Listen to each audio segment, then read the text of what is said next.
Good afternoon. I'm Al McFarlane. Welcome to The Conversation with Al McFarlane. Today, a special program here at KFAI, broadcasting live from the Minnesota State Fair. And boy, what a crowded and wonderfully vibrant place today. So if you haven't come yet, you owe it to yourself to show up and show out here at the Minnesota State Fair. Thanks to all of my colleagues here at KFAI. What we do is keep you connected to the community, connected to the world. And thanks to all my colleagues who are part of our social media networks. You know, we're streaming live on Black Press USA, reaching Black communities around the country, around the world. We're streaming live on the Inside News, Inside News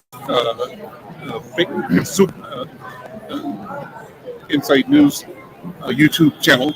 Stuck there for a second, but we want you to subscribe to help grow our membership in this program. You can do that by going to YouTube/Inside News MN. To become a subscriber, tell your friends to join us. We have what we call robust conversations. Well, today is a special 2-hour program because we're here at the State Fair and hang in. We're going to have some great conversations. Before I begin, I want to tell you that we thank our friends and we join our friends over at the Minnesota Department of Health, encouraging all of us to stay safe, to pay attention to the COVID protocols. We can be healthy. We should stay healthy. One of the things that you can do is take part in the opportunities to be tested and to get vaccinated. For example, coming up on the 1st, the Minnesota People of Color Pride community presents Back to School Bash over in North Minneapolis at 2917 Golden Valley Road.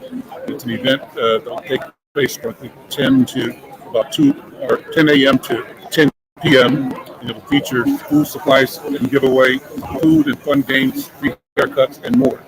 What's the bottom line? Stay aware, stay connected. Let's be safe, protect each other and our families. Remember, COVID-19 is still around. In fact, it's on the rise right now in Minnesota and around the country, but we can be on top of this and be safe. Well, with that, I've got a lot of great guests scheduled today, and I'm going to begin the program by talking to somebody who is an appropriate guest to begin this program today. I read a press release a few days ago about a Minnesota wild rice project, and I said, how perfect would that be to talk about wild rice at the Minnesota State Fair? So I invited Beth C.W. Nelson to join me today to talk about the group called Minnesota State Grain, she calls it. It's the only cereal grain native to North America. It's wild rice. Beth Nelson, good afternoon. Welcome to the Conversation with Al McFarlane. How are you? I'm great. Thanks for having me. Thank you for being here. Let's talk about wild rice. Why is wild rice such an important element of Minnesota? What are you doing to promote it? Sure. So wild rice, as you said, is Minnesota state grain. We are proud to be the largest producer of wild rice, both cultivated and hand harvested anywhere in the world. So Minnesota really is home to wild rice, and we're pleased to be out at the fair talking to people about it. What's the history and the mystery of wild rice? My association with it, number one, I love it as a consumer. But it's got a rich history and native cuisine, native culture. Tell us about that. It does. So wild rice has, the Native Americans have had it as part of their diets for thousands of years. It's very important to them spiritually and culturally. It was one of the first items they actually traded with the explorers when they first came to this country. So it has an extremely rich history and is still being produced on the reservations through hand harvested means and sometimes hand parching as well. It was actually the explorers that named wild rice. The Native Americans called it Nanoman, which translates to good berry or good seed. And the French explorers called it riz sauvage, which means wild rice. It looked like a crazy and wild version of the white rice plants they were used to see back home. So the Minnesota Cultivated Wild Rice Council hosts an annual recipe contest. You get recipes from around the country. And what can people here at the fair do to connect, to be a part of, and to benefit from all this collecting of Yeah. recipe information? So we have a booth in the Dairy Building, which is across from the haunted house. Any fair growers that stop by can pick up this. There it is. Can pick up this recipe brochure, and it's filled with contest finalists. So September 1st, this Friday, we will start an online contest. People can go and vote for their favorite recipe. The recipe that gets the most votes will win the People's Choice Award and take home $250. There will also be a grant prize awarded by culinary specialists as well. But if they're not able to come out and see us at the fair, they can visit our website, which is mnwildrice.org, and go online and vote that way. Can't hear you. Thank you. I muted myself. Thank you for being here. Thank you for being here. And what's your impression of today in the fair? I just love being here. How do you feel about it? So it's another warm one today, but what we're seeing in our booth is we are back to pre-COVID attendance, and we sell these very Minnesota shirts in our booth, and we are sold out, waiting to get more in on Friday. So back to the great Minnesota get together. Beth, thank you so much, and so good to meet you, and have a successful and wonderful time here at the State Fair. Thank you. I'm Al McFarlane. This is a special edition of The Conversation with Al McFarlane. I'm broadcasting live and streaming live from the Minnesota State Fair. And I've got a number of wonderful guests to connect you with over the course of the next hour and a half or so. You'll enjoy the program. What I want to do now is bring in a guest who's joining me online, Milvia Brinkley. And I connected with Milvia just recently because she's doing something that has to do with education and learning. You may have some ambient noise here in the community, but it's the State Fair sound all around. Milvia, good afternoon. Welcome to the conversation. Thank you. Nice to be with you today. Your work, your company is called Giver. Am I saying that the right way? Yes, Giver. And I connected with you because I saw the press release about ABC of the Twin Cities, and you're doing something very special to promote learning and education. You tell me about it. Yeah.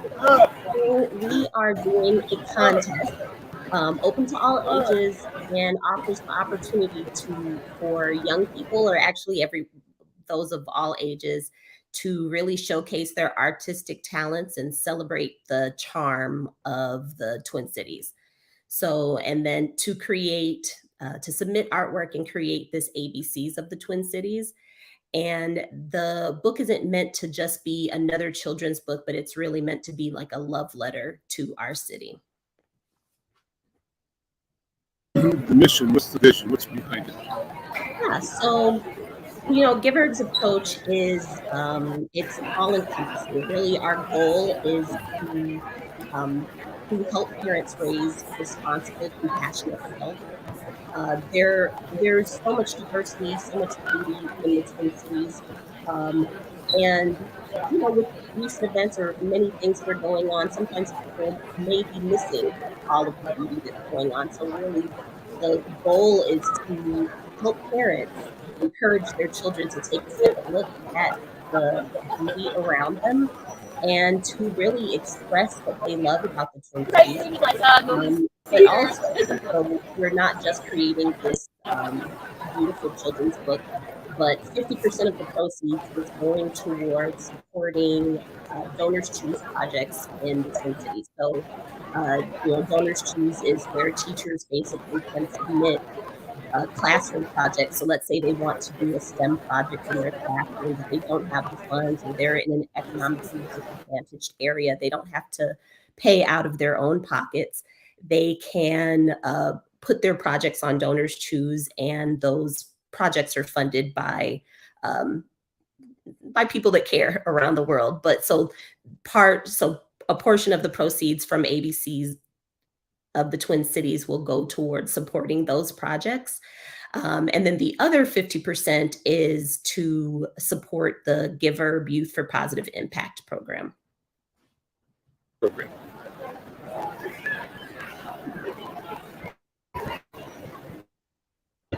Tell me about that. Oh, yes. So, really, again, the idea is just nurturing young minds. We are about experiential education, so giving young people, young people really speak the language of they speak a digital language, right? They are born into this kind of digital economy. It is come second nature to them, be it communicating on social media or the internet. Um, and we're giving them opportunities to really make their mark or make a change in their communities by giving them the skills, like helping them to explore social enterprises around the Twin Cities, to maybe help them with their marketing, help them connect with audiences that they're making a difference with. So really empowering those young people to use their skills, because I have a teenager myself. She's looking to work, and she may not feel she has traditional skills, but she does. She's actually amazing when it comes to just surfing the internet, finding ways to connect. They interact with the world much differently than we do. Whereas there are small business owners that are doing amazing things, but they don't necessarily have time to do that marketing. They don't necessarily know how to connect with communities in a online, where they're just intimidated to do it, and they need help because they are overwhelmed. So really the project started, I'm a web designer myself.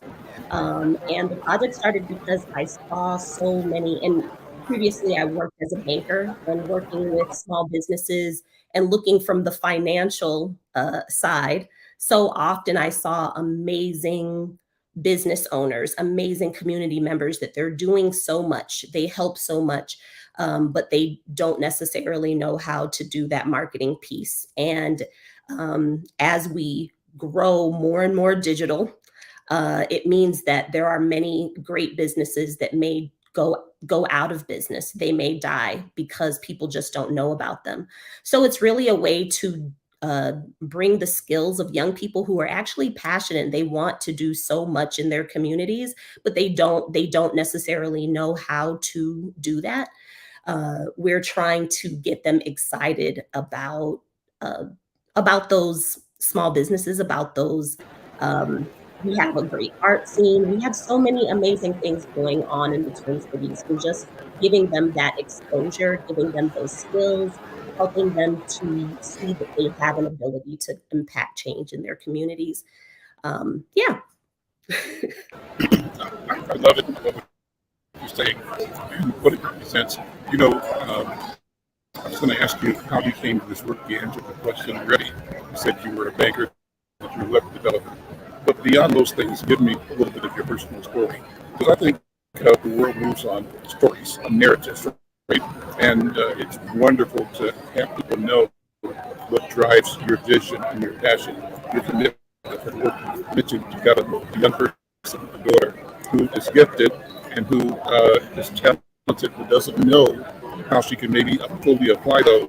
And what I heard you say is that you have to create platforms where young, gifted energy can be engaged by and learn from, supporting existing businesses that don't get the advantage of the training and knowledge young people poured into.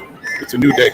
And so tell me, again, how you from young came to where you are now, and where do you see this going? What's your dream and vision? Yeah, great question. So I am a first generation American. I was born in New York. My mother's from Panama, and my father's from Jamaica. And as immigrants in this country, they worked very hard. They continue to work hard, but they're very hardworking people and very generous people. And we went through quite a bit. I mean, we struggled with food insecurity and homelessness. But my parents, they gave me a great life. They exposed. My mother was in the military also, so we moved around quite a lot and went to lots of museums and libraries, and she exposed me to different things. And I guess my first business was similar to, I mean, it was actually a fundraising business for schools because um, I remember from young doing those basically selling chocolate or selling all of these catalog items. And I realized, hey, we only get 10% of the money from this. I'm selling these chocolate bars and making these corporations more money. And which really and truly, what when we sell the chocolate bars, what happens? A track student selling chocolate in the summertime. Um, we were basically selling them to ourselves, overpriced chocolate, because we just ate them. And then our parents are still paying. So, and then I graduated, and then I watched one of my little sisters do the same thing, have to do these catalogs again. And so my first business was a By the Bay fundraising. I did at 23, or my first official business. Um, the and the idea was to basically connect small businesses, or to advertise small businesses, and they would donate to, because they actually already donate to schools, but it was advertising those small businesses, and a percentage went to the schools as opposed to what we were doing. Then over the year, then my father told me I should go get a job. So I went into banking. I became a banker and then financial advisor at, we'll say, two of the top banks in the country. And I worked in the banking system for, actually, let me back it up. Before that, actually, to fund my business, I was a collector. And I wasn't very good at collecting. They said if we had customer service, you would be good at that. But here we ask for money in full. But I wanted to get on the other side of that. I was like, I learned so much as a collector, but I was like, my community, my family needs to know these things because we are messing ourselves up. So that is how I got into banking. I was like, I want to be on the other side of this problem. I want to learn how I can actually help people. And that's how I became a banker and learned a lot about financial education, and worked with a lot of small businesses. And then, and um, and then I got married, had kids. I also worked in experiential education at Normandale. I went to Normandale and I volunteered back then. I was in AmeriCorps. And once I graduated, one of my bosses from when I was doing student work, she was like, why are you in banking? I thought you said you were going into social work. So she asked me to come. She helped me get a job working for her again back at Normandale, and I was in that experiential education field again. So really putting students into volunteer opportunities around the Twin Cities, which was fascinating because you learn about so many amazing nonprofits. What a wonderful story, and I can tell now, you married all the experience into project we're doing now. Let me tell you, we share in common. My father is Cuban, born in Jamaica, and we have relatives that went from Jamaica to Panama. So I've got an affinity with you as a first-generation American, and I think it means a lot for us to say that, right? And to talk about how and why we are motivated, why we work so hard, because it's kind of how we are taught, how we are raised, and that spirit is what we want to share with the entire community. And that's what I see you doing in creating the project ABC. Let's tell people how to connect with you. If they want to support, they want to donate, they want to work with, or purchase. How does it happen? What do they do? Yeah, thank you. So that you just reminded me, I should put a donate button on the website. but definitely go to giverb.com. So GIVERB.com. And you can submit artwork there or get forms, share it with teachers or educators, or really it's primarily young people are encouraged to do the letters, but the artwork is open to all ages. So you can submit your artwork online and pre-order the book. Remember that the proceeds are going to amazing causes. So we appreciate your participation. Nubia, greatly thank you so much. Continued good luck with all your work and success you. every day. I'm Al McFarlane. This is The Conversation with Al McFarlane, broadcasting live today from the Minnesota State Fair, an extended version of the program. And so we'll be here live through the regular closing time of 2 o'clock. Great people to talk to, just like Nubia Brinkley and just like Beth and Nelson. Good stories, good information, stuff that makes sense to you, to us, and we want you to have these conversations with us. You know what I love about doing radio and KFI and being an interviewer is that I approach each interview as a personal and private conversation. So like just then, for example, it's me and Nilvia, and my attitude, my feeling in the conversation is that the two of us having a private chat, right? But our intent is to share that with the whole world, to bring you into the conversation in a way that hopefully allows you to feel that you are there with me and Nilvia having this important, heartfelt conversation about who we are, about the world we live in, about how we can create futures in which our people emerge as winners. Well, again, today we're at the Minnesota State Fair, and I want to pivot now to talk to another friend of mine. We featured him recently. He's been on the show before. We featured him recently based on that appearance in Inside News. He is the Assistant Commissioner for the Minnesota Department of Agriculture. Patrice Bailey is with me here today. Brother Patrice, welcome. Good to see you. We're sitting here across from each other. Hopefully, we're not getting too much feedback in the process. Brother, how you doing? Look into your camera and talk to me. All right, I'm here. You doing State Fair gazing, so you I caught you unawares there. But listen, brother, good to see you. Good to see you. You know, I couldn't think of anything more appropriate than to have you as the Commissioner of Agriculture talk about what the State Fair means to you and what it means to our people. And Welcome. The State Fair, what it means to me is access. And that's access for everybody to be able to enjoy the many opportunities that that the fair has to bring, whether it's agriculture or whether it's education, healthcare, transportation. All those things are available. The other thing is we're in the education building right now, and there is the House of Representatives and the Senate to my left. So it's a great opportunity to be able to people understand the legislative process. Oh, so I am so excited to be at the fair. This is my maybe my seventh time or seventh day being at the fair since the fair opened.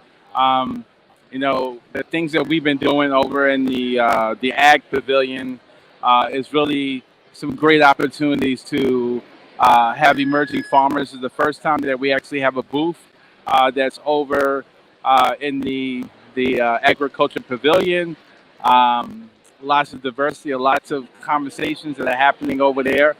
I'm just really excited to be at the fair because we get a chance to be able to tell that story.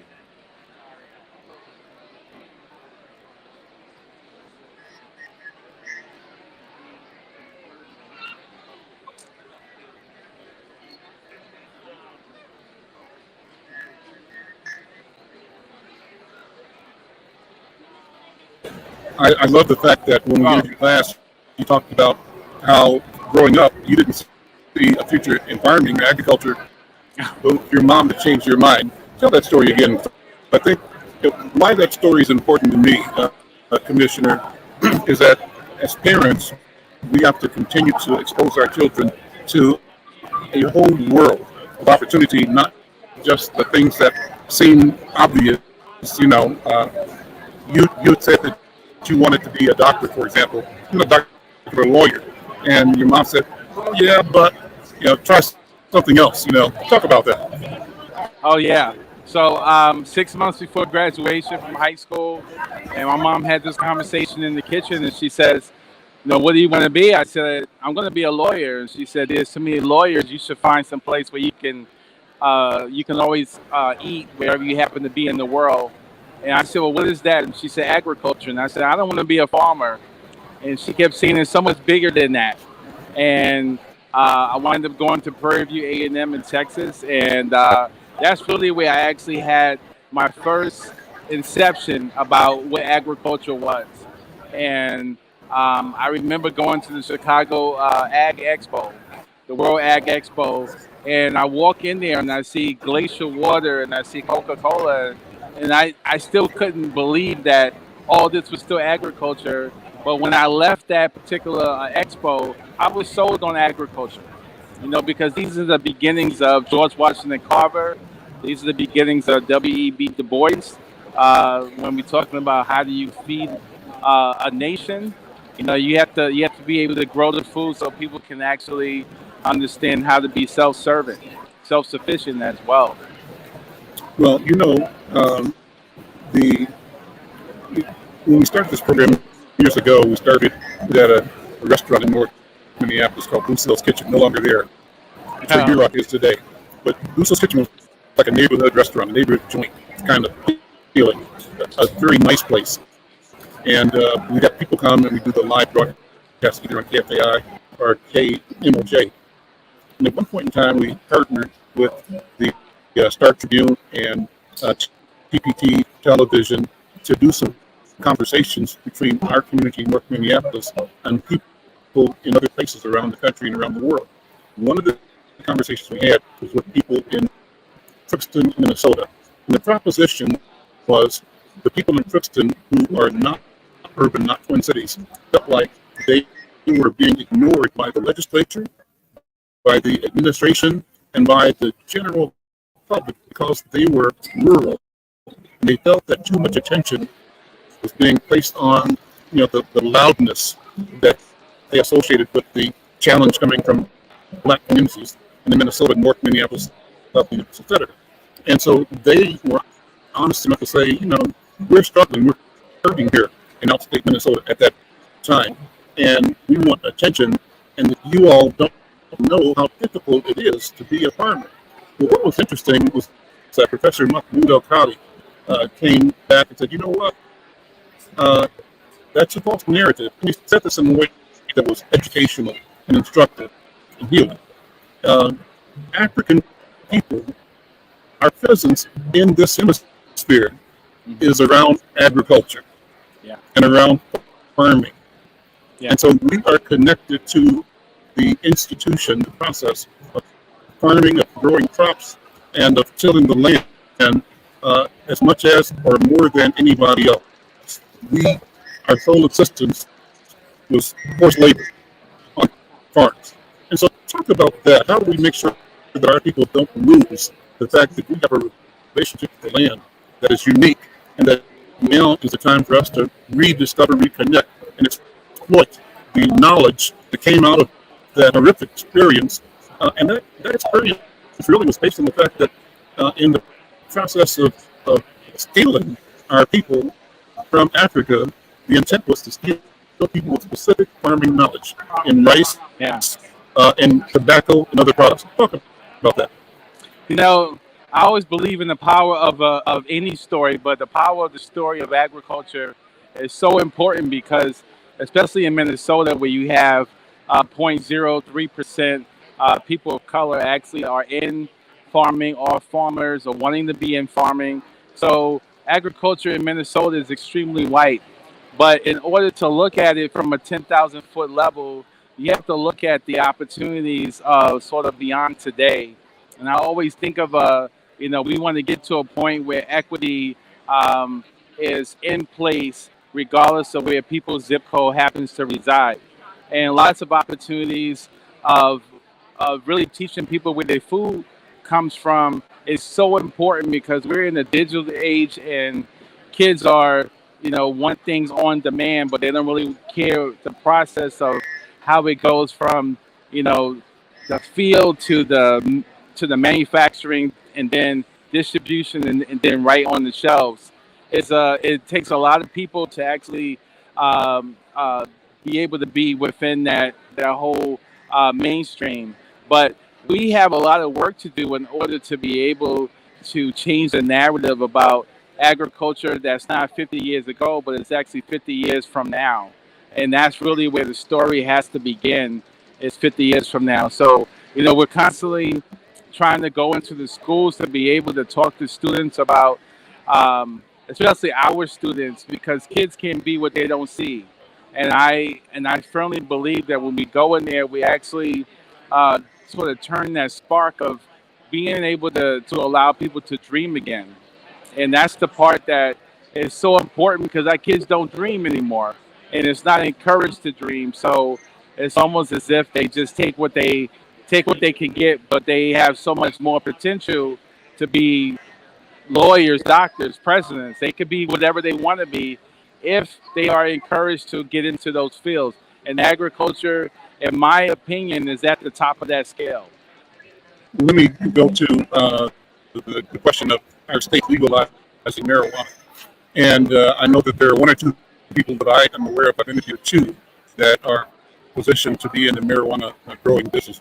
One is in the business already, growing hemp for medicinal purposes, but I think we'll be positioning to go into the commercial, legal recreational marijuana business. How do you see that as a state official impacting our community? And the reason I ask the question is that too often I believe, Commissioner, that our people are what's the right word for it?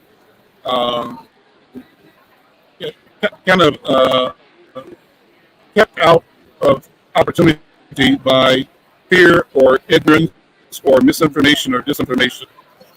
And what's happening, from my point of view, is a real opportunity.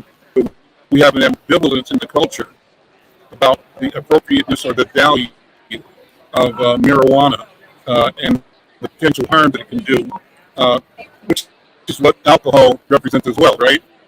Yeah. So how do we demystify the agricultural business questions around marijuana production so that our community, with a clear mind, can recognize and pursue and capture what we perceive to be our business and wealth growing interest in that industry? What do you think? I would say prior to the passage of the cannabis bill, there are so many opportunities that we have missed out on in terms of our communities of color, just because of, one, you don't have the land mass in order to grow hemp, but the opportunities were very small because you can grow hemp, but the problem is where do you sell it? Because prior to the passage, you know, you had issues in terms of where to offset that particular product. But the great thing about that has, with the passage, that it has allowed lots of communities of color to be able to be a part of the hemp growing process, because now you can grow and sell anywhere in the world. But the opportunities to be able to not just use it for medicinal purposes, but you can also use it for fiber. There's also something called hempcrete, which is a fiber, part of the fiber that you can use in terms of insulation within a house that is mold proof. It is it just has all these properties that are much better than the regular fiberglass.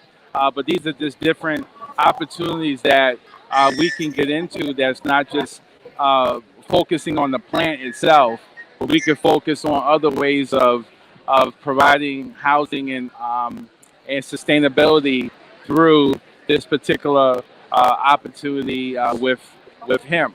So I could definitely see growers like Angela Dawson and many others that are really becoming the forerunners in this particular space in order to do some great things. So I mean, hemp is really a game changer. that I wanted to talk about was the new phenomenon for urban farming. I have been so impressed with the work that Michael Chaney does. And what's my friend's name in St. Paul that does urban farming? Probably Gradick, I think it is. But these guys are pioneers in encouraging people to use the land that we have, our backyard, our side yard, to create and grow our own food, or some of it anyway. What about that? Is that one way to get our people interested again and connected to the food pipeline differently? What do you think? You know, Hennepin County actually has a large sectors of land, whether it's in an alley or whether it's a playground. And my perspective on that is that if you can actually buy that land for $20, that's an address that you can use. But the urban space is getting bigger and bigger. You know, we're doing rooftop agriculture. So we're trying to use every bit of space that we can in order to grow and be sustainable within that space. But no, I mean, there's lots of opportunities. We've been sending out lots of grants in the last 2 or 3 weeks. We're really in the implementation stage right now, but we're creating various opportunities for urban agriculture, emerging farmers, and now we're in the space of interviewing for this emerging farmer office. So that pipeline will also have benefits for urban agricultural entry. That's great. And so, what about jobs in the field? What opportunity is there? I know that you are looking to hire people inside at the Department of Agriculture. What other ways can people enter agriculture in Minnesota?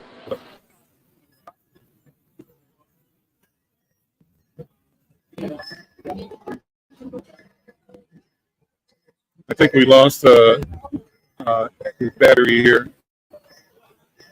I'm Al McFarlane. This is the conversation with Al McFarlane here at the Minnesota State Fair, and I'm talking with my friend, the Assistant Commissioner of the Department of Agriculture, Brother Patrice Bailey.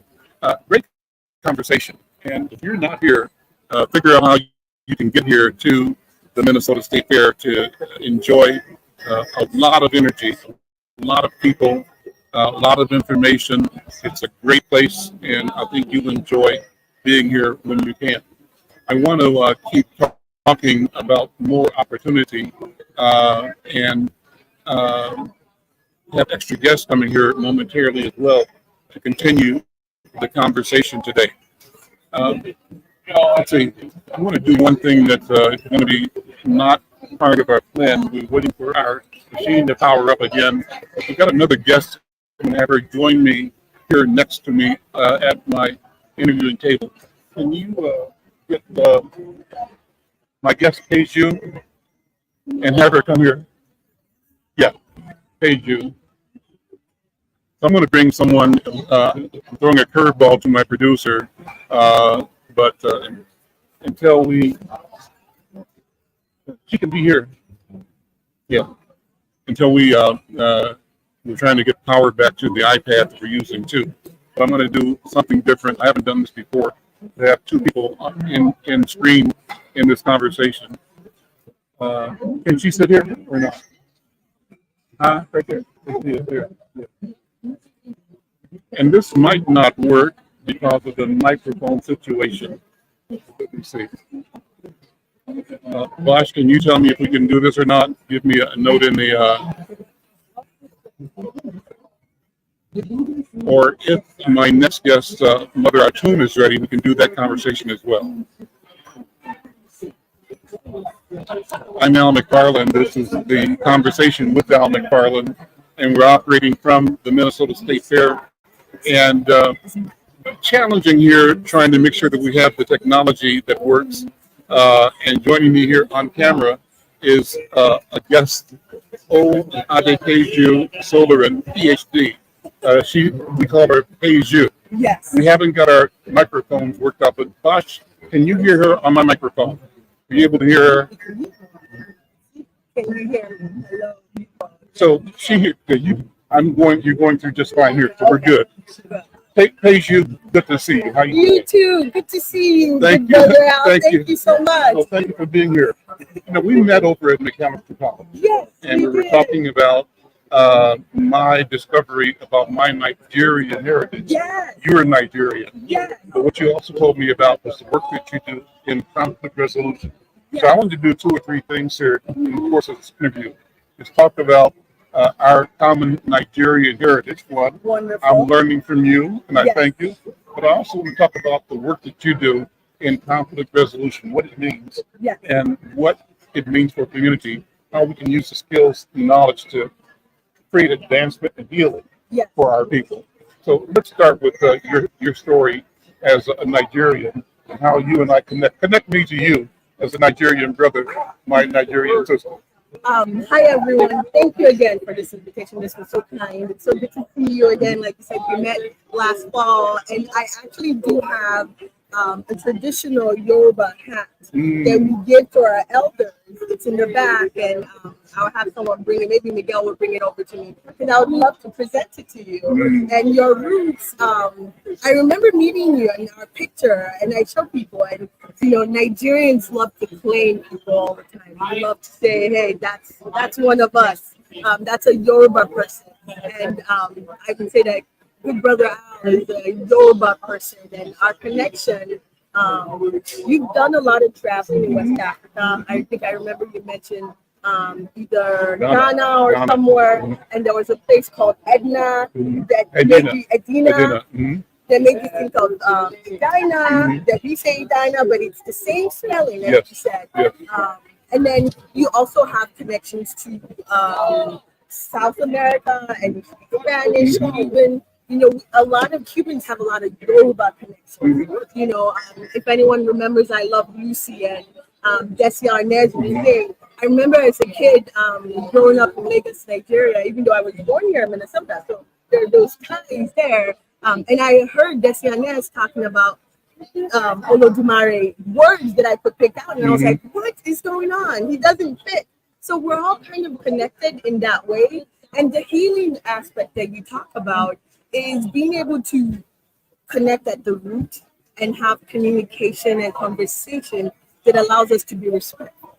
So the work that I do when it comes to healing, I think about respect, and the core aspect of respect is thinking, how can I make you feel considered? And that's really the core of respect. I know we talk about trust a lot.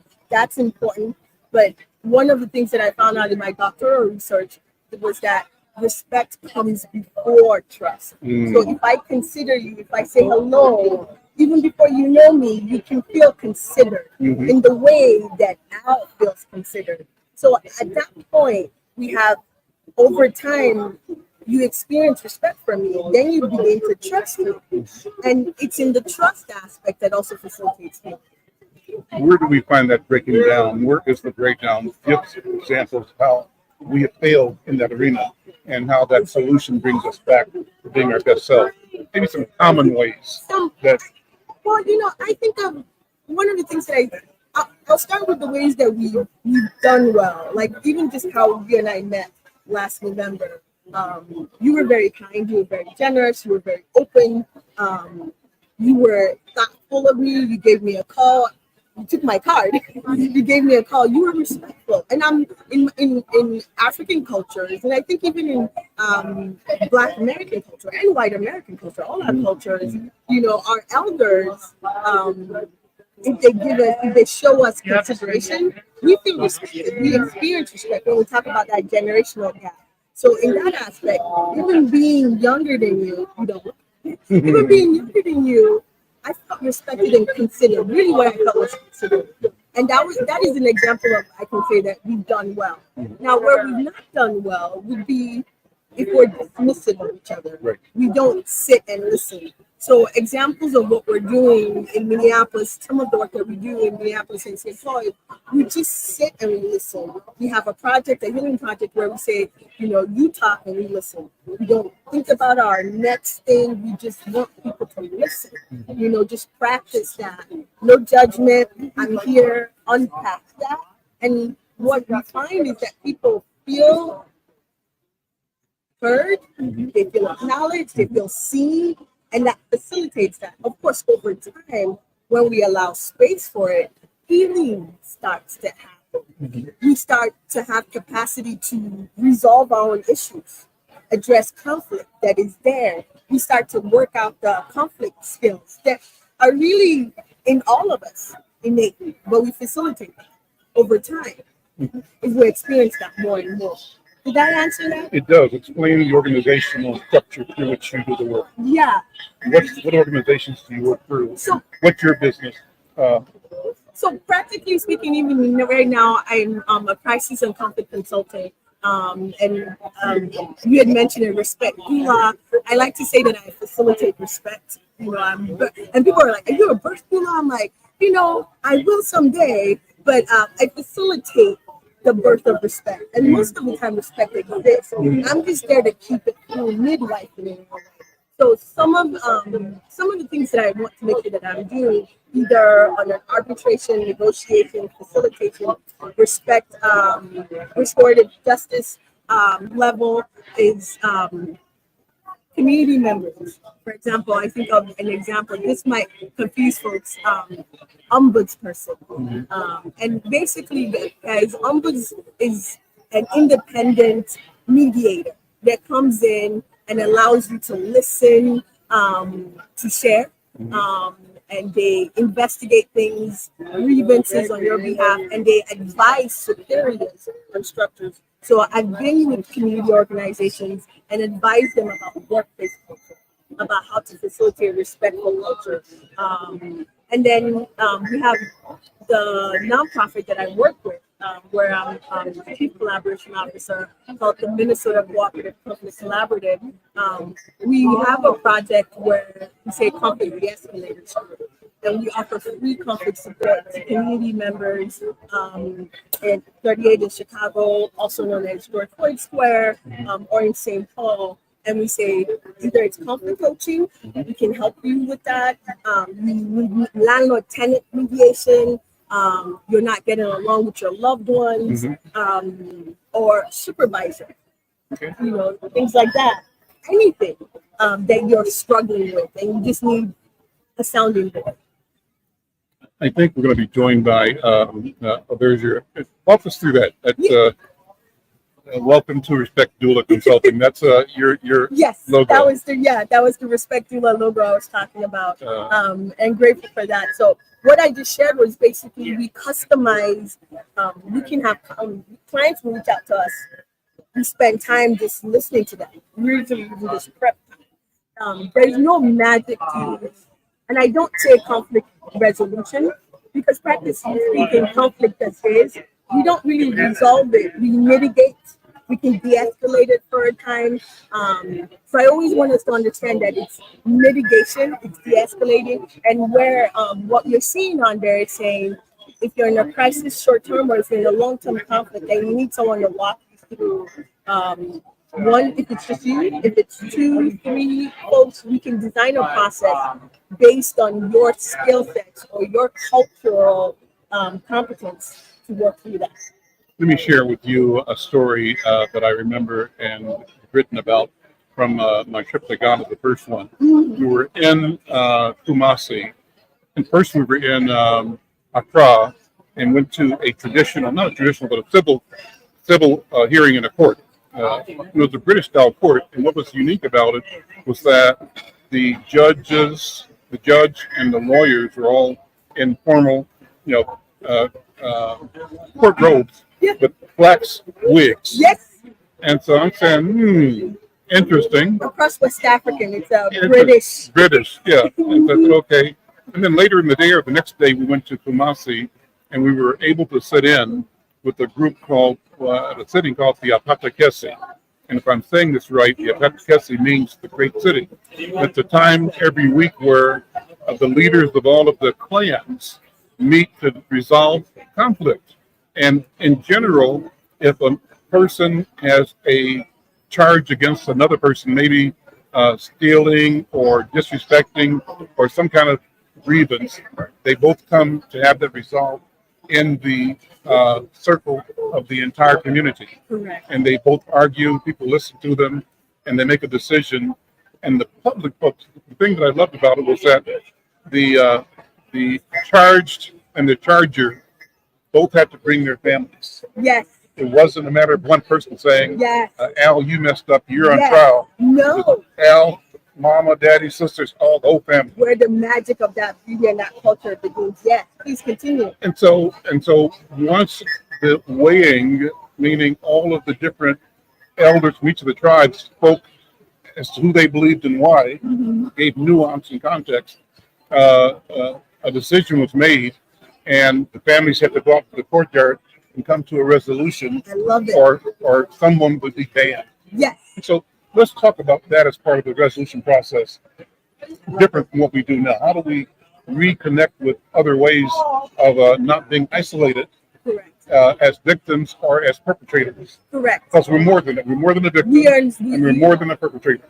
That's one-dimensional branding, and it's not branding that invests in our society in general. My background, even in my doctoral research, this is widely known. Our nation, America, we incarcerate way more than what we call "quote unquote" industrialized nations, right? Like compared to Europe, compared to Germany, and there's a phenomenon, I think, on radio, Minnesota Public Radio, Angela Davis was bringing on at the 9 p.m. hour a panel of speakers talking about restorative justice. Now, restorative justice is basically a new moniker for what you just talked about. It's indigenous cultures, and especially for in the U.S., it is indigenous to our native indigenous peoples, to America here. So the Ojibwe, the Haudenosaunee, the Lakota, they have this culture where they sit, either in a circle around the fire under a baobab tree. You might have heard about projects like that, where there's accountability, where it's not just one person coming in and be like, and like you said something really key. You're like, the families don't just come in and they're like reporting. No, they have to bring in the other person. So that's where the idea of like restorative practices comes in. Most of the time, in Minnesota, we are well known that we had our first restorative practices planner, restorative justice planner, back in the 90s or so, and we are really equipped to do that. However, are we going to actually be able to invest in it as a state? One of the things that one of my colleagues, a wonderful practitioner, Michelle Brady of Seward Longfellow, restorative justice over in Minneapolis, Dr. Raj Setaraju over at Metro State, they understand that concept of restorative Minnesota. So like you were saying, it's not perpetrators. They can be both at the same time, especially in America where we're seeing repeat intergenerational harm. And I like to use the term harm versus crime, because crime allows us to stay, it's in the criminological background, when we expand it, harm allows us to see that if I get, burglarized, it wasn't just me, it was you, I wasn't able to come here, it affected all of us as a community, and when I start grieving that, it also affects, and really, it also hits our bottom line, like our pockets. We cannot continue to sustain incarcerating people at $60,000 a year per person. So restorative, when you hear about restorative justice, transformative justice, restorative practices, those are ways that the state can invest in things like that.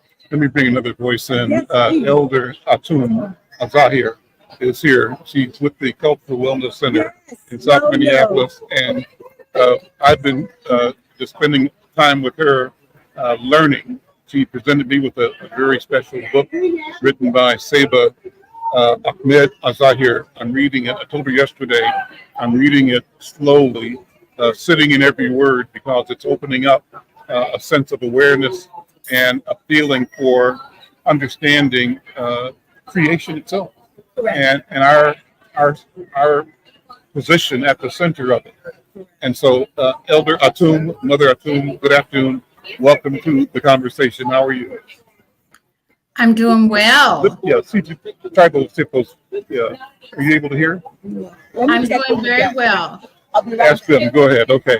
Can you hear me now? We hear you perfectly, and we're trying to do a little mix-up on this side, but you were able to hear Sister Paige, I'm sure. Yes. And thank you again. Let me say once again and publicly, like I said yesterday, my family is grateful for you. You were one of the people presenting at the transition ceremony that we held for my mom, who died here a couple of months ago.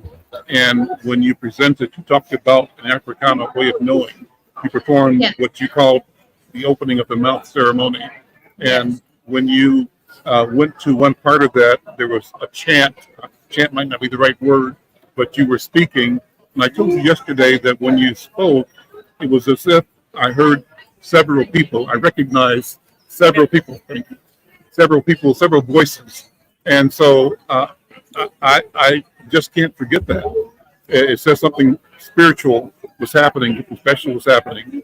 And I want to thank you again for having been part of that and part of the education.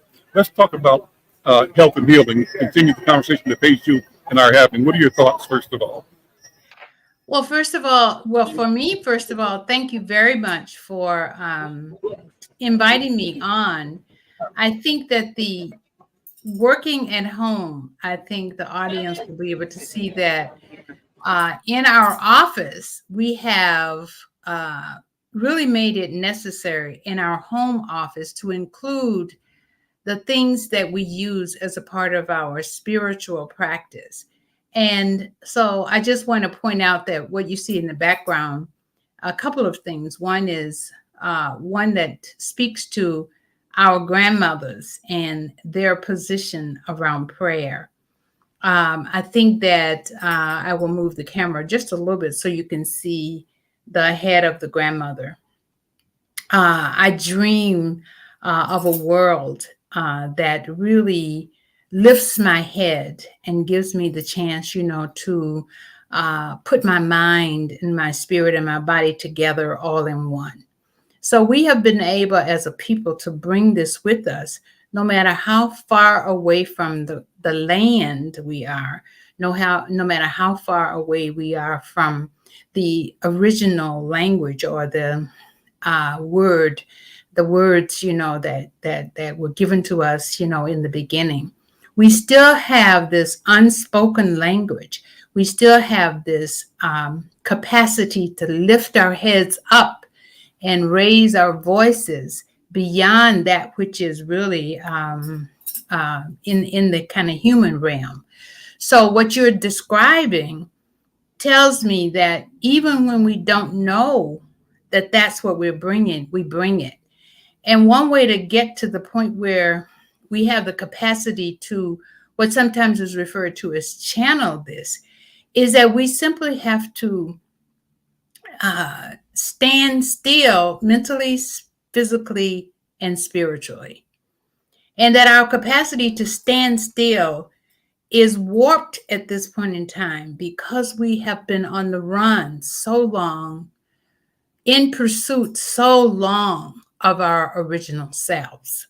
So in terms of the capacity that we have to restore or rebuild or rebirth, the place that we start is with ourselves and ourselves.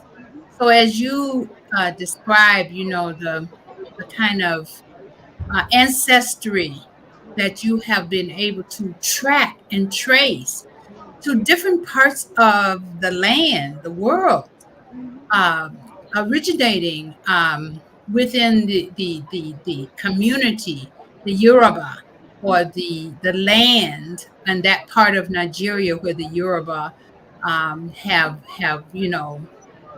been for centuries. So I think that what you are talking about and what you continue to bring forward now, Elder McFarlane, what you continue to bring forward now is all of that which you have known for many, many years. You have known this. You have attempted to have your voice be the distinguishing characteristic of your being.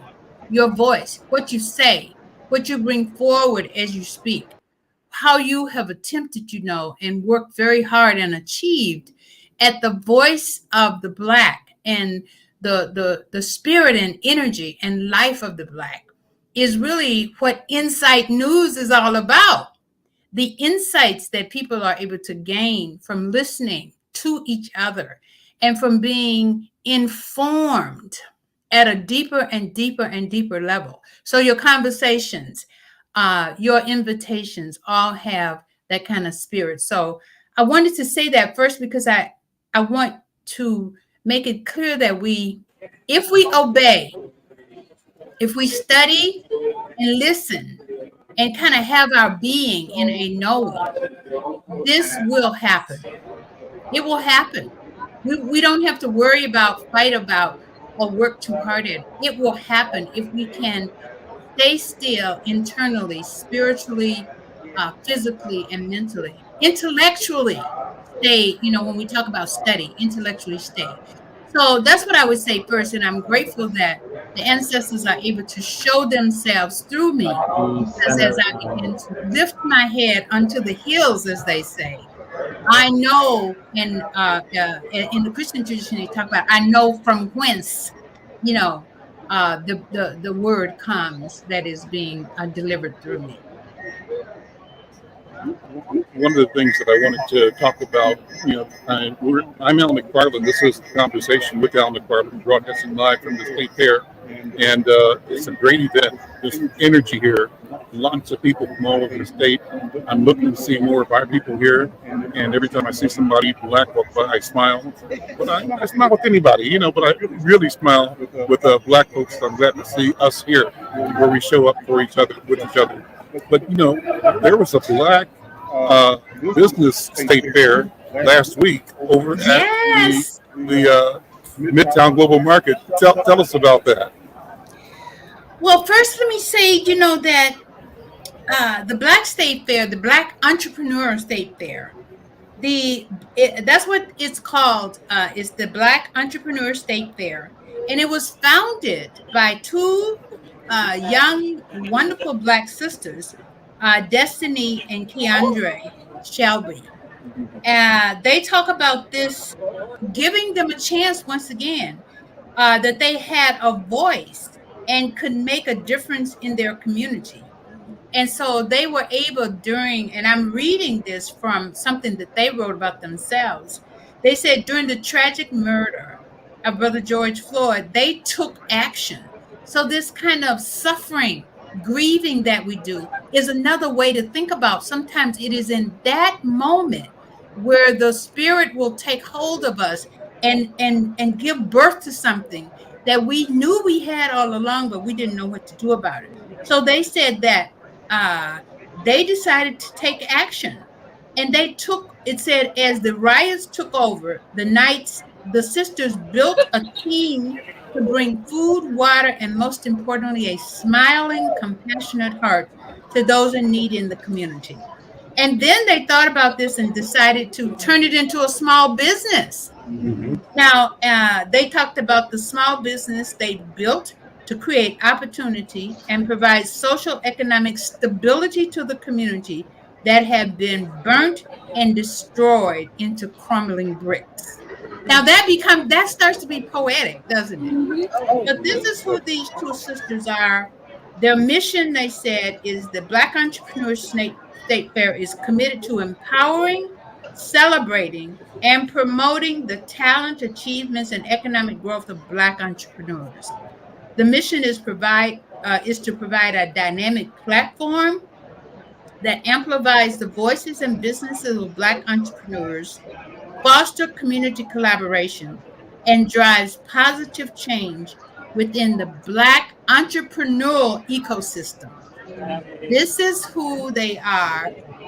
I attended the Black State Fair several days, and the one thing that stuck out for me was that the 75 vendors, all Black entrepreneurs, all having some of their organic talent on display, and that we could benefit tremendously from all of the products that they have created by hand, created from their hearts.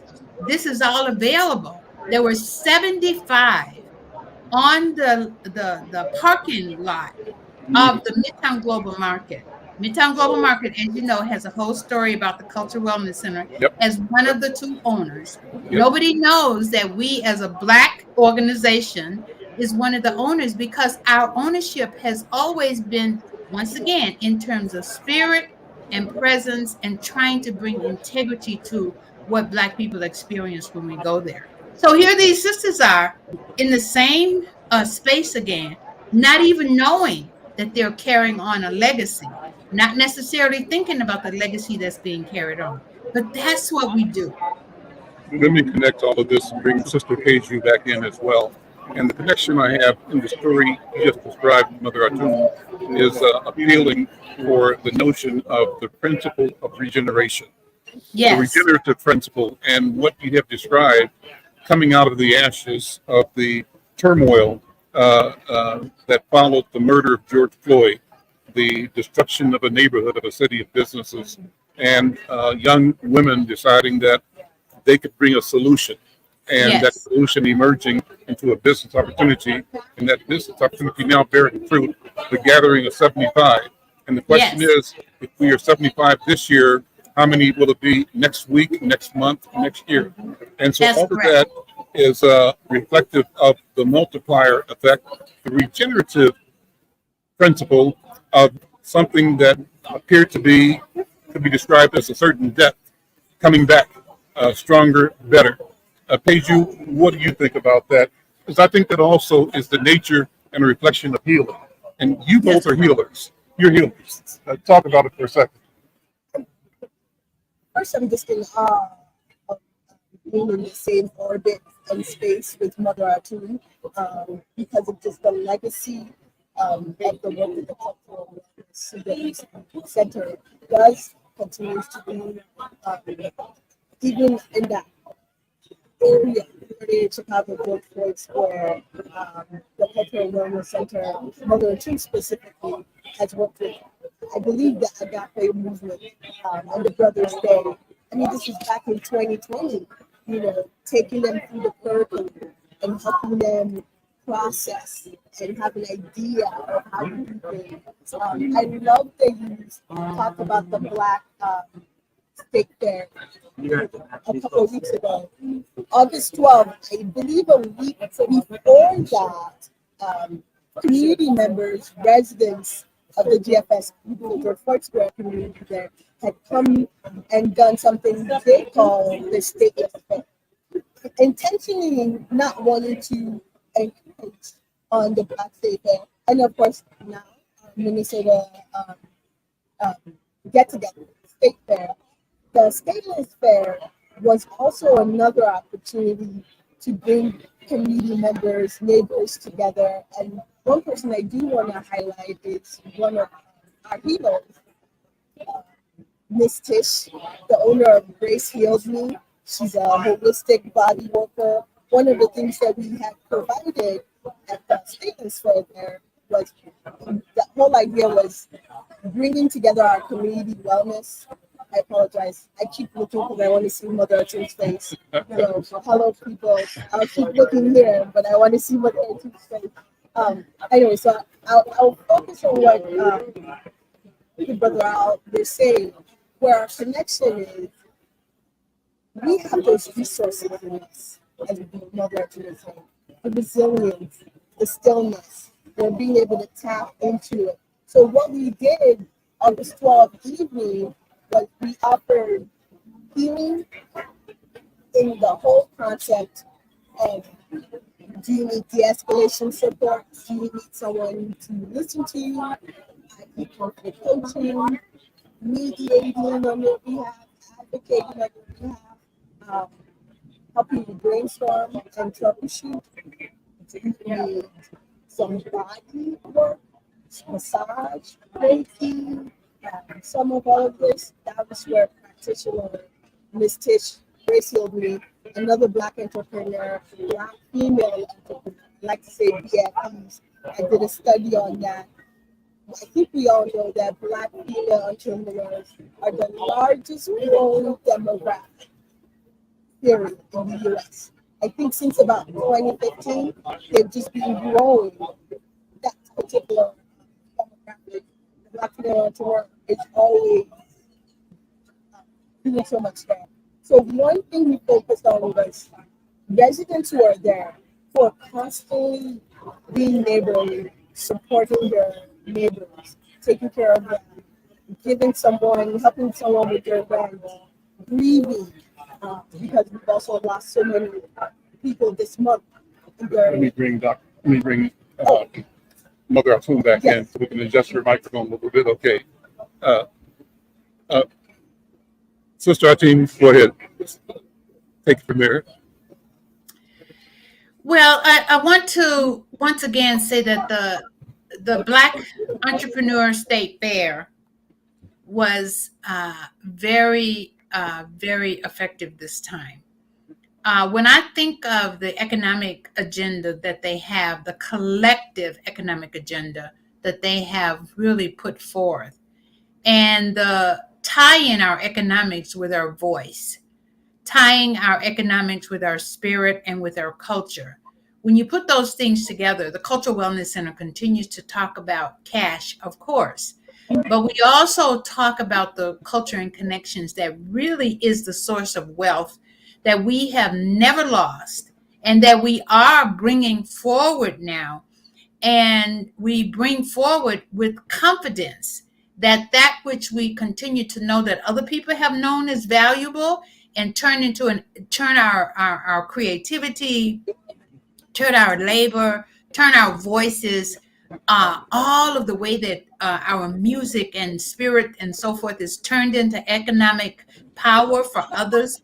We are at a place now where we can rebirth our capacity to turn that into wealth for ourselves. I think the other part of what I saw is there's a certain kind of humility that really is in many of this generation that, Brother Al, you are the generation after me, actually. And so then we think about the generations now who come forward to carry on the work we have done. Often they don't know that we have done some of the same things using pretty much the same creativity and power and skills and voice and struggle intellectually. They may not know that. So what I saw happening that day when I was there, I was in tears on a number of occasions because there were so many young people who I have known all of their lives, who now have a business, who now are saying to me, look what we have created. And so I left with no money in my pocket at all because every person who could show me what they had done, I had to buy something. So, you begin to collect what people, there's one brother, Brother Al, you'll be interested in one brother who has traveled throughout Kemet and has these amazing stones that he has collected. The different stones that he's collected, he knows exactly how it came into existence in the sands of Kemet. He knew what the benefit of it was to our health, to our anxiety levels, to our mind and spirit and body. It was just amazing. And his name is Brother Floyd, and he has written books. He has begun to teach. He has begun to, once again, feel, sense, and see the power of humility that existed with our people. Earlier, Sister, you were talking about the indigeneity, that happens in this country. But the indigeneity of our people, who were the indigenous speakers, shamans, spiritual leaders, seers, who were the original and indigenous to the continent of Africa, who are now coming forward in these young people. And once again, Brother Al, what's happening is they're tying that kind of spirituality, seership, shamanship, they're tying it with economics. That's what I mean when I say I think the wealth will come forward now. And that what's going to be required of us is to be able to, again, see the humility that our people have constantly had, considering that they had the goal, they had the process of gold, the alchemical process of creating and making gold. They had that knowledge. But at some point, others were had so much accessibility to that. So everything we have, we give access to others in other human beings. As we give access now, what this young people know is they will also give access, but they will also protect, and they will also magnify the value.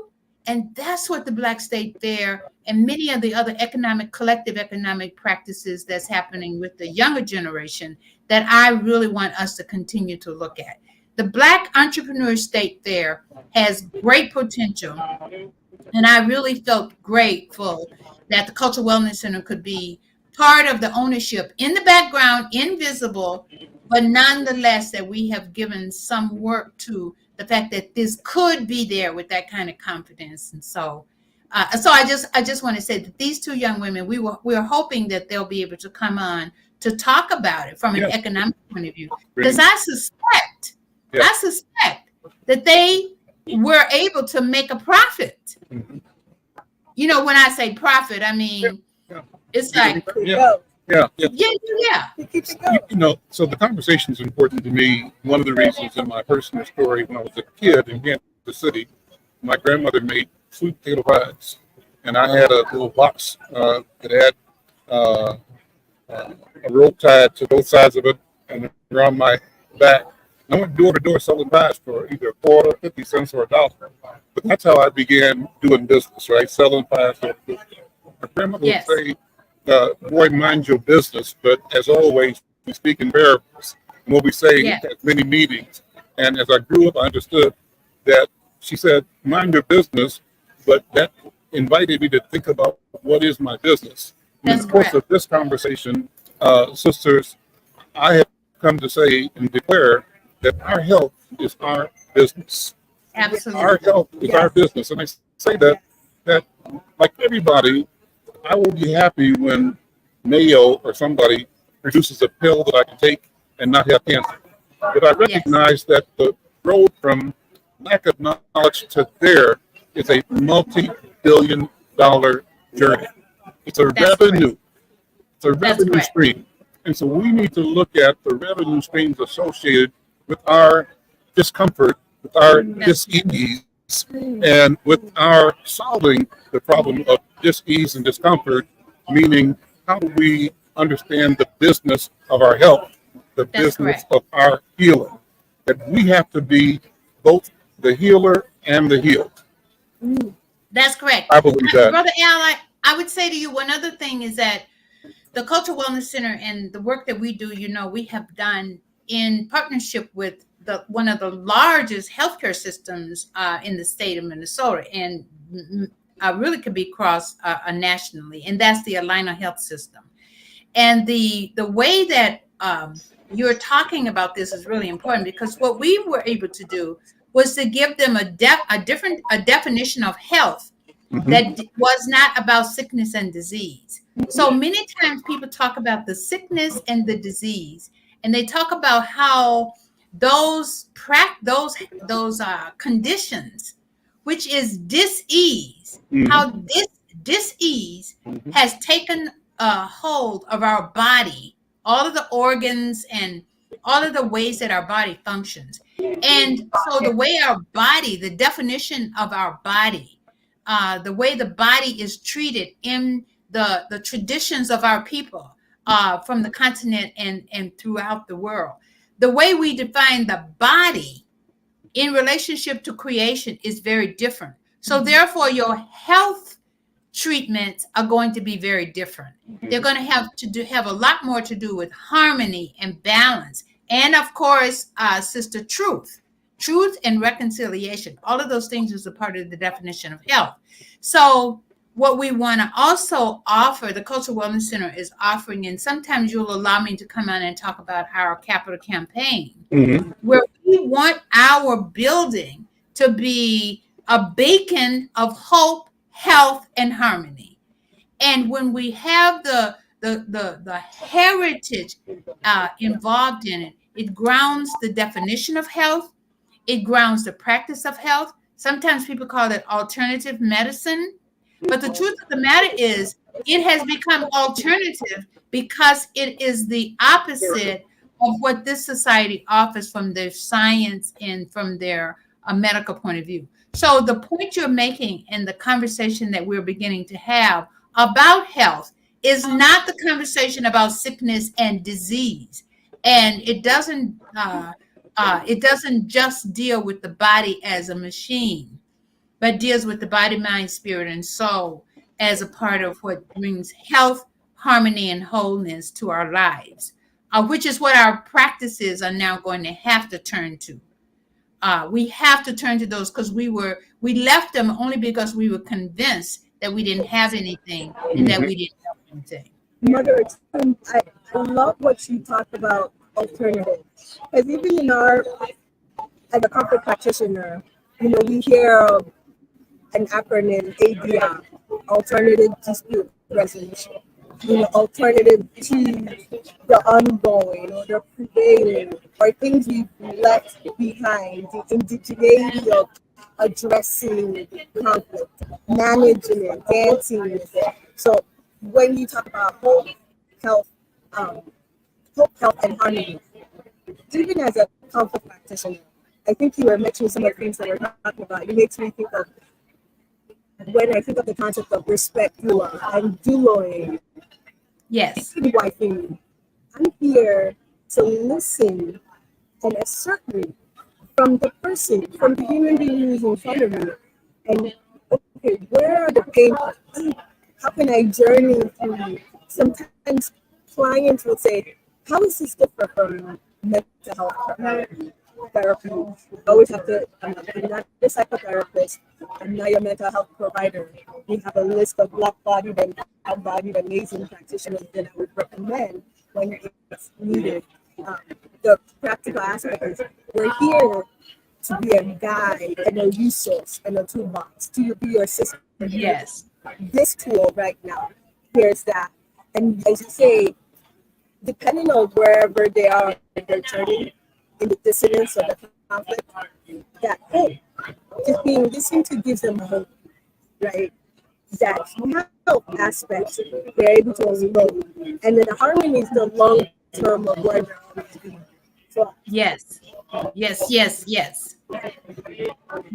Listen, this is a wonderful conversation. Bring one more voice in, to bring this whole thing around because music is a healing force in our lives and in the world.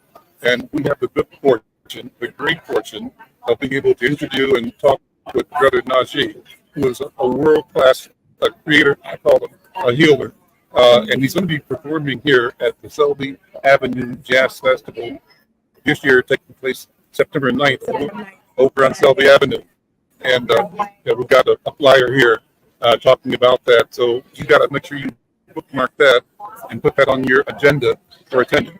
Brother Najee, good afternoon. Welcome to the conversation with Al McFarlane. How you doing, guys? I'm doing well. How about yourself? How's everybody? I'm doing well.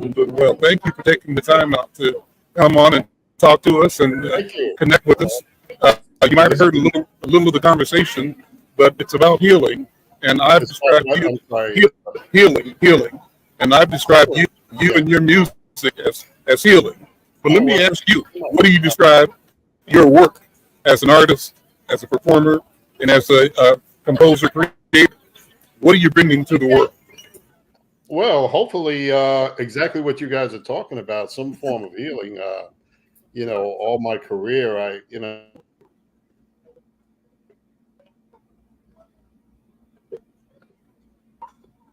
so, and I hope that it offers healing. I'm generally like peace in my life. I'm not a guy that enjoys too much bling and all that good stuff that people enjoy. I'm a very simple guy. So I just share what's naturally in me to bring to the world. But our concert will be a lot of fun. I guarantee you. Mm. You'll be able to dance at our show. So I'm looking forward to it. I'm looking forward to it. Our nonprofit collaborative is going to be yeah, there. I'm having a hard time hearing you, sister. I can't. Yeah, go ahead. I said, looking forward to it. Thank We are actually going to be there offering listening services to folks, and I'm looking forward to dancing.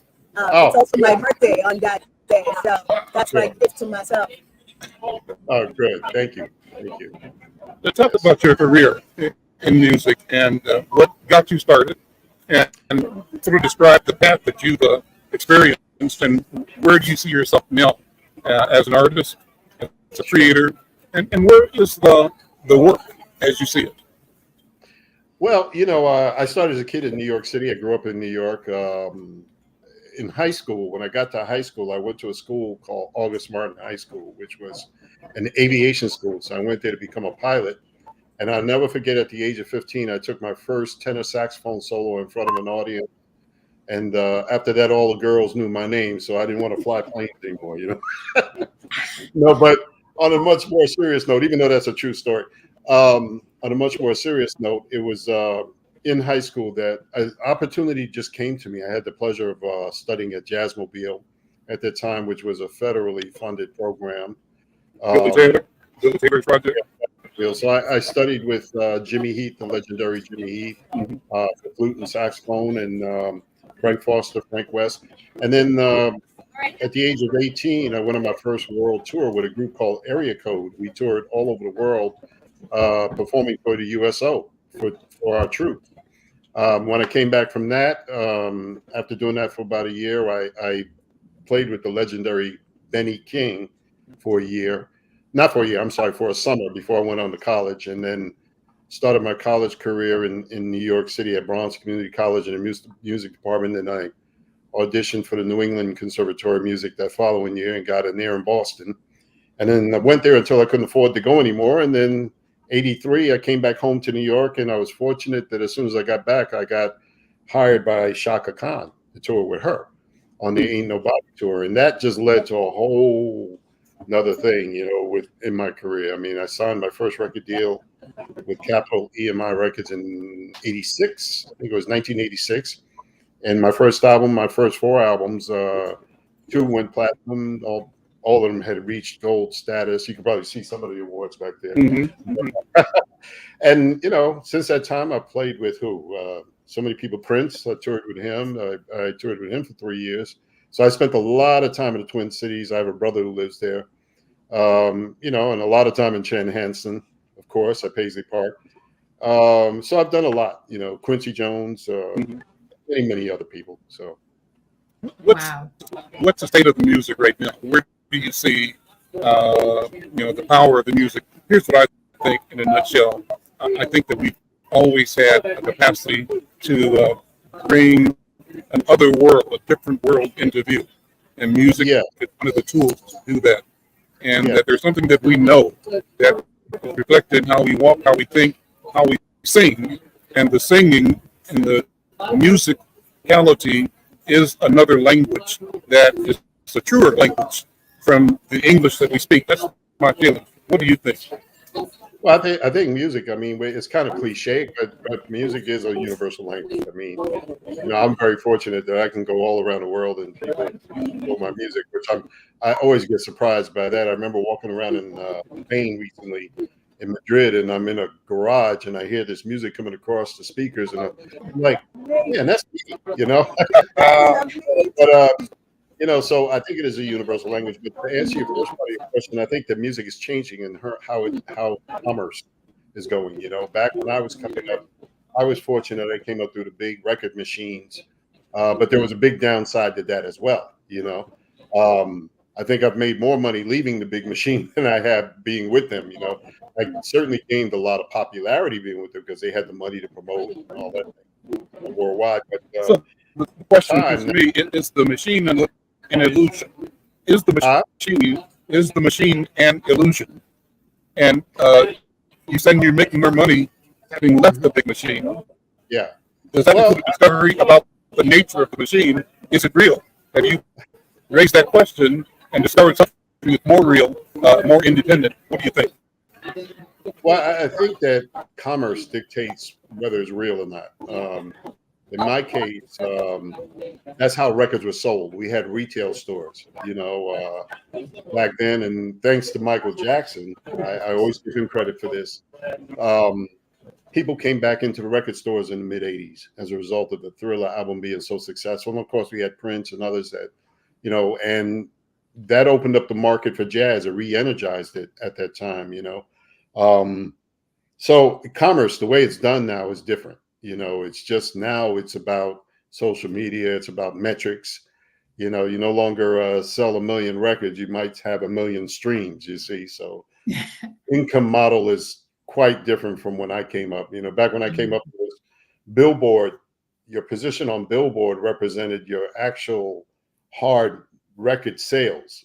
So if you sold 500,000 units, Billboard reported it. Now, Billboard doesn't really represent what you're generating in terms of sales.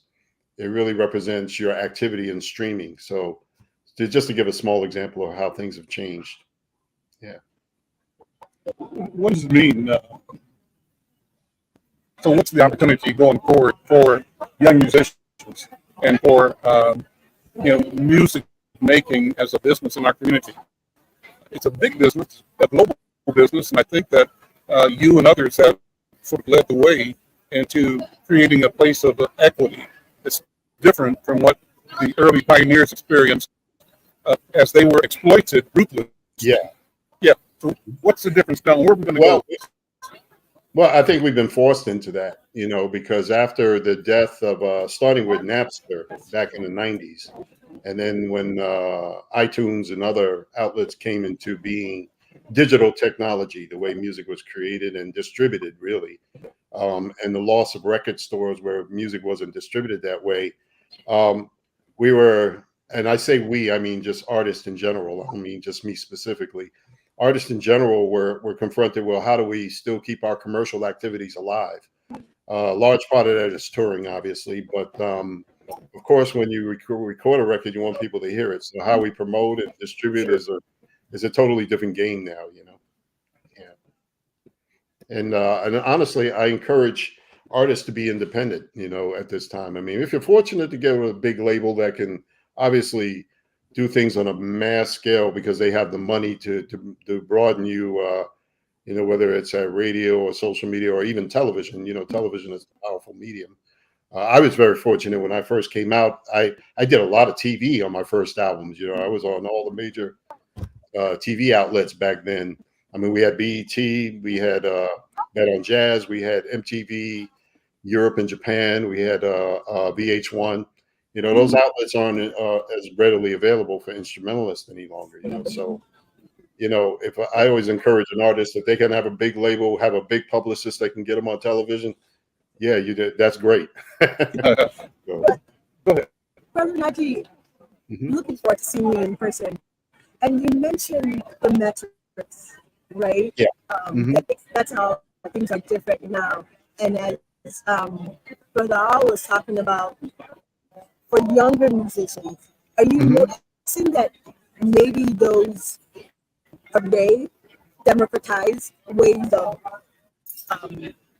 outputs, metrics are possibly allowing them to build community, and in them building those small communities, they're also offering. Yeah, I'm having a hard time understanding you. Can you bring the mic a little closer?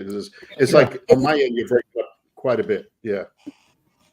I think what I was trying to ask is, when it comes to metrics, you said social media. Yes.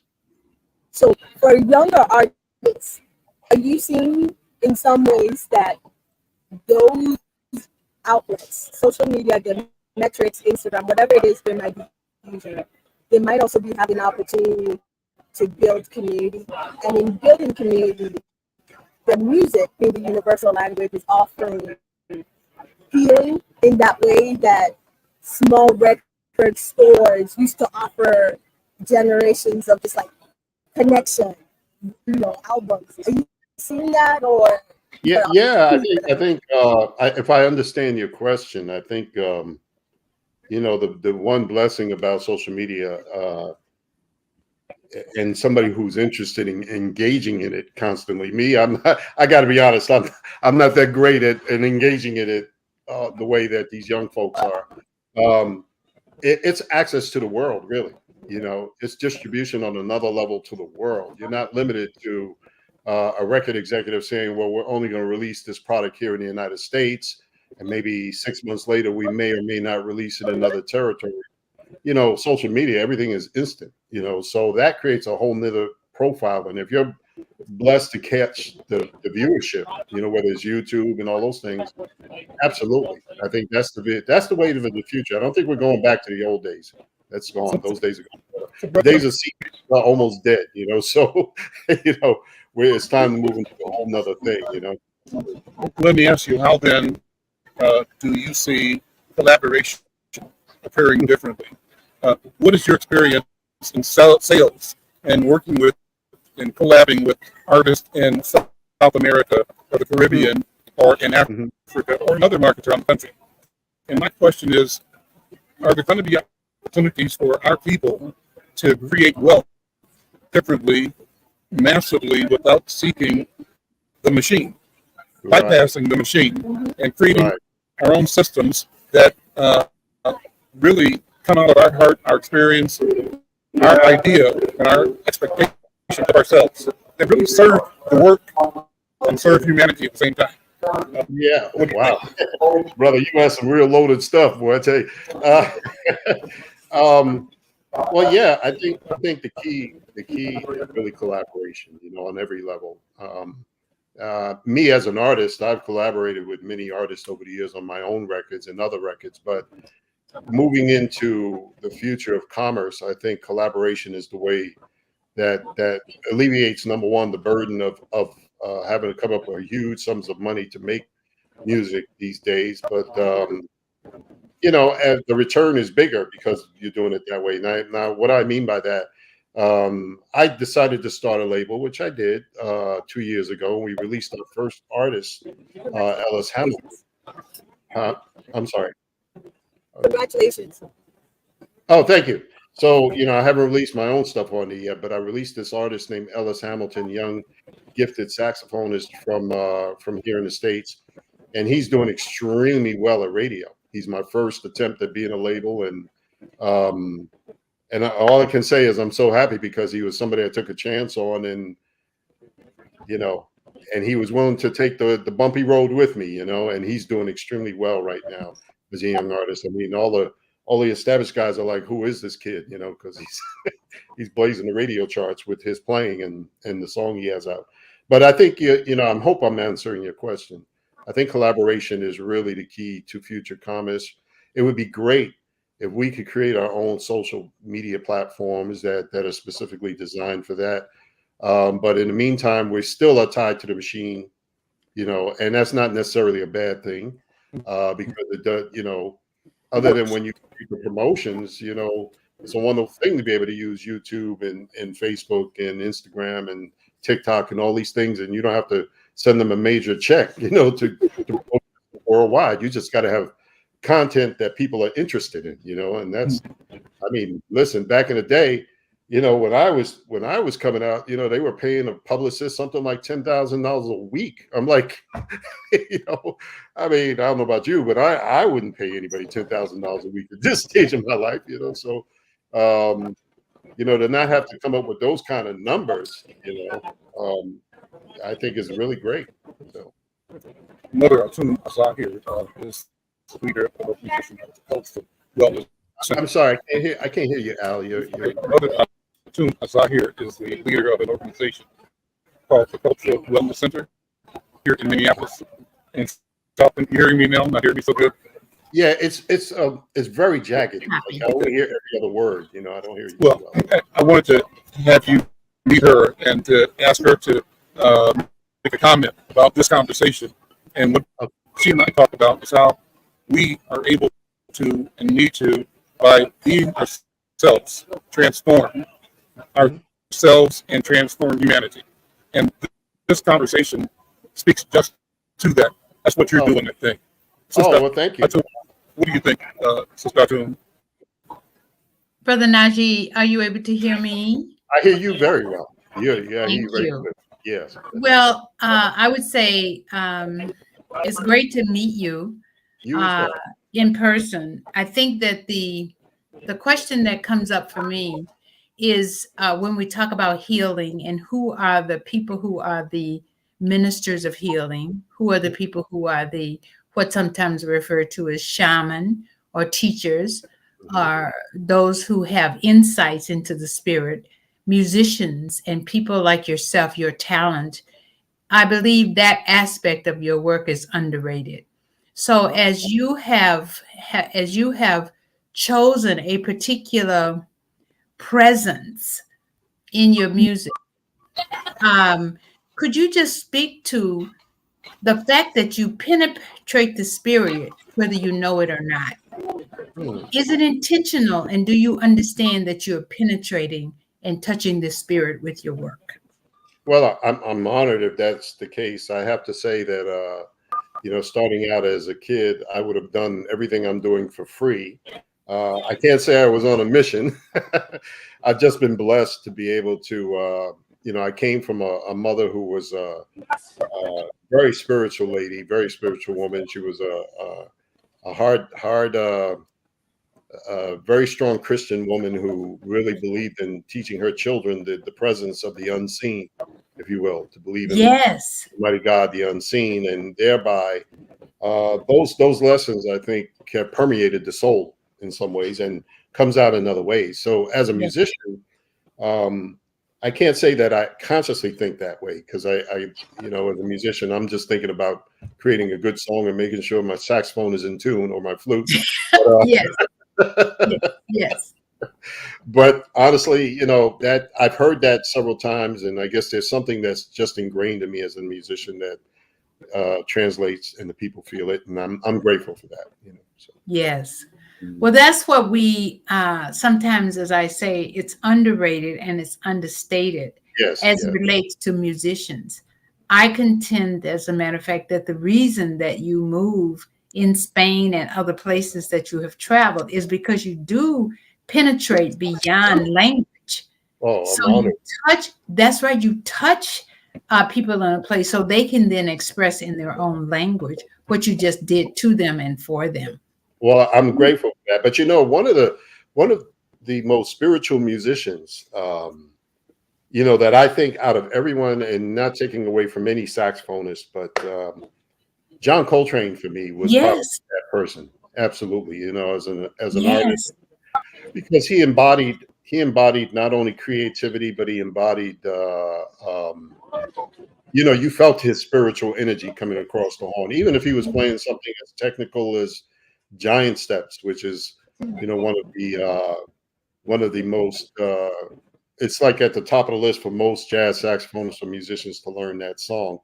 When you just see how he thought, and as he got older in his years, you can tell that the spiritual influence of his life took hold. Took hold immediately, and so I'm honored. I mean, I've never seen myself this way, but it's kind of nice to hear. Thank you.